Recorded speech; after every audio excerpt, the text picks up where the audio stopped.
Cybercrime is evolving at an incredible speed, with new trends developing on a regular basis. Cybercriminals are becoming more agile, leveraging new technology at breakneck speed, customizing their attacks with novel approaches, and collaborating in ways we've never seen before. Complex criminal networks operate throughout the world, organizing complex attacks in seconds. Africa has amazed the world with the highest number of internet scams coming from the continent. Hello and welcome to Hard Rock Media. These are the 10 internet scams from Africa that the best world has seen. Number 10. Cafe Boys. Gambian scammers are young males who prey on people they encounter online to get large sums of money. Victims are referred to as clients or targets by scammers.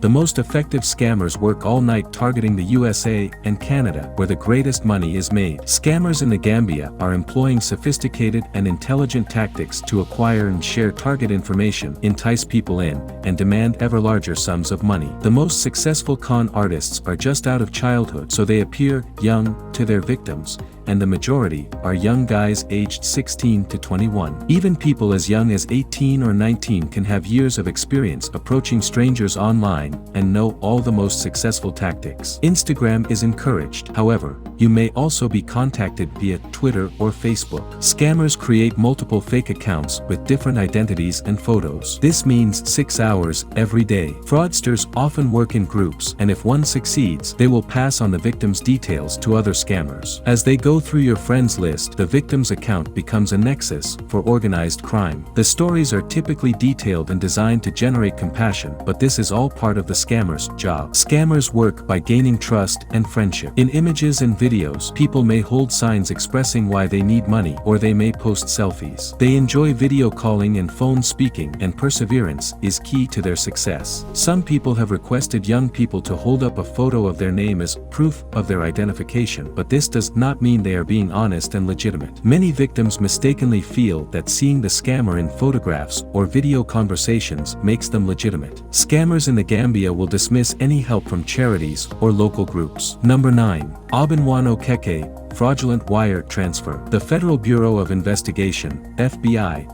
arrested 80 persons in August 2019 for the greatest case of online fraud in U.S. history, according to the FBI. Nigerians made up 77% of the group. Obinwano Keke was indicted separately for computer and wire fraud. He is accused of cheating a Caterpillar subsidiary out of $11 million. Okeke was the founder and CEO of the Invictus Group, which has operations in Nigeria, South Africa, and Zambia. He was rated one of the top African entrepreneurs under 30 by Forbes magazine in 2016. The arrests were apparently made in Alexandria, Virginia, near one of Washington, D.C.'s airports, with the accused being repatriated to Nigeria and sentenced to 10 years in prison. Number 8. Fake airport scam. Emmanuel Nwood, a Nigerian fraudster who sold a fake airport to a Brazilian bank, was involved in one of the most spectacular scams that occurred between 1995 and 1998. In today's society, such fraud is unlikely to succeed because people are increasingly aware of scams as a result of the worldwide increase in internet scams. The scam's architect, Emmanuel Nwood, had previously served as a director of the Union Bank of Nigeria. His financial career provided him with information, documents,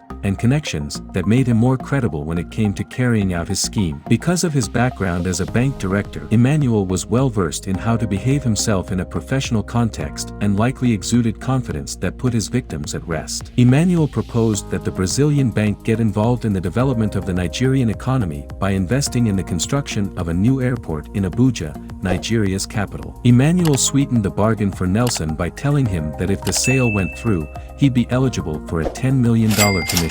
Nelson was lured in by the promise of a large payout, and he fell for the con. He paid the fraudsters $191 million in cash between 1995 and 1998, while the remaining $51 million was in the form of outstanding interest from Banco Noroeste. Number 7. Sokoa Boys in Ghana. In Ghana, internet fraud is still a concern, drawing the attention attention of schools, researchers, civil society organizations, the government, and politicians. Internet scammers are known as Sokoa boys in Ghana. About 90% of internet scammers in Ghana are men. However, it is difficult to collect precise data on the number of young women involved in internet scamming in the country, partly due to the moral standards that society places on women in terms of virtue and good character for prospective wives. Through online dating, young girls and women participate in internet fraud. Online dating or friendship scams are the most common kind of gender fraud in Ghana's cybercrime industry. Online dating or friendship is one of the most reliable ways for internet fraudsters in across Zongo neighborhoods to make quick and cheap money. Number 6. Ransom attack in South Africa. South Africa's port and rail operator appears to have been targeted by a ransomware strain related to several high-profile data breaches likely perpetrated by criminal groups from Eastern Europe and Russia, according to cybersecurity experts. The hackers claimed they encrypted the company's files, including a terabyte of personal data, financial records, and other documents, according to a ransom note found on Transnet SOC Limited's servers and seen by Bloomberg News. The memo urged the corporation to initiate negotiations using a dark web chat channel. Number 5. Invitation to visit the country. Victims are sometimes invited to visit a country to meet government officials, a fraudster's associate, or the scammer themselves. It is common in African countries. Some travelers are kidnapped and held for ransom. Scammers may claim that a victim does not require a visa or that they will offer one. The scammers have the power to demand money from the victim if the victim does this. Victims are sometimes kidnapped, ransomed, or murdered. According to a 1995 report by the United States State Department, approximately 15 people were murdered in Nigeria between 1992 and 1995 as a result of advance fee frauds. For 19 scammers led Norwegian businessman Kjetil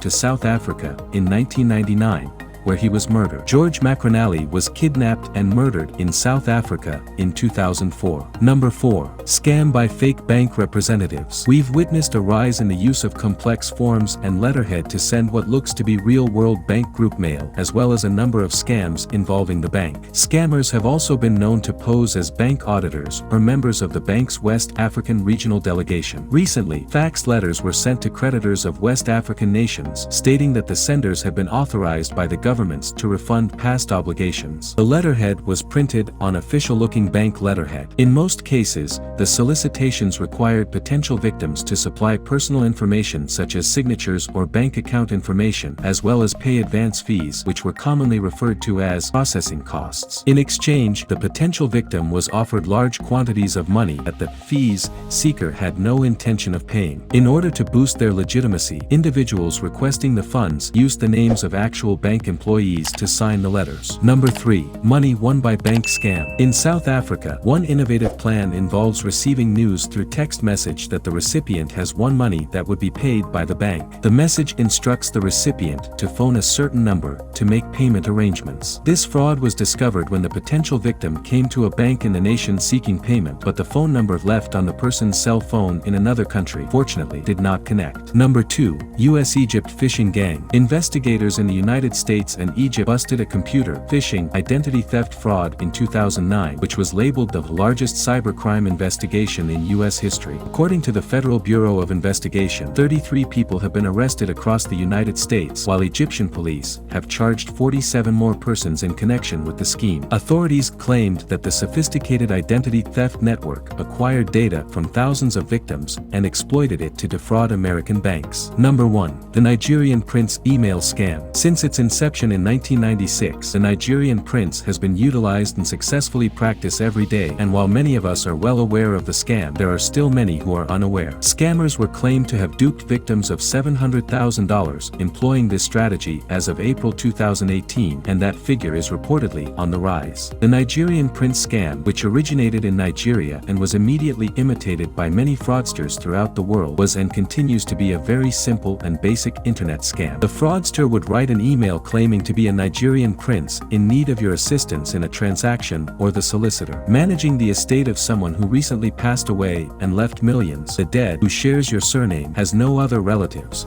and the money will go unclaimed without your help. In exchange for your assistance, you would receive a sizable portion of the inheritance.